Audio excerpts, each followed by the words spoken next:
This is part 2 of the disc camera. I bet you're wondering, well, how am I supposed to take care of that? It's very easy, actually. Well, easier if you've got something to open it with. What you really want is to get yourself a knife or something sharp and open the camera.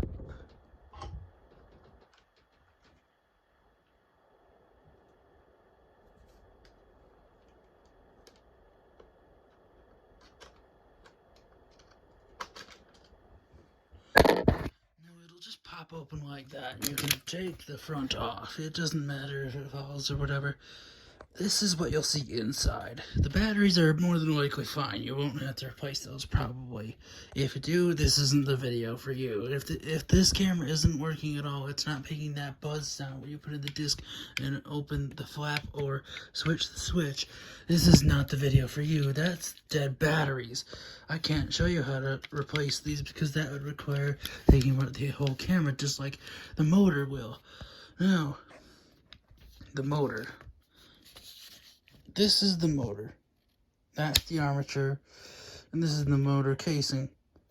Now, if you look very closely, you can see when I'm spinning it, the main gear does spin the other gears, but then if I put a disc in the camera via the back,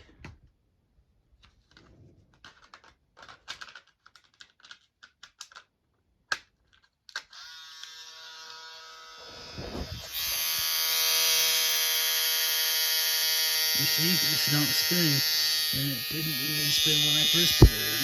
That's because that main blue gear has become unglued, I think. Either that or the main shaft of the motor is motoring. I can't really tell.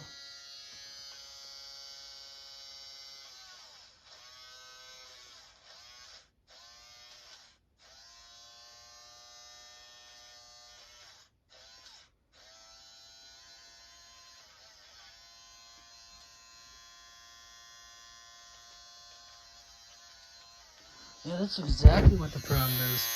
That main blue gear has become unglued from the main motor shaft. And that's why it's not doing anything. That's why it's just buzzing like this, because it's trying to advance this, but it can't because that main gear has become loose. So loose that it can't do anything anymore. The only solution is to take apart the entire camera, pull the motor assembly out, and glue that gear back onto the shaft.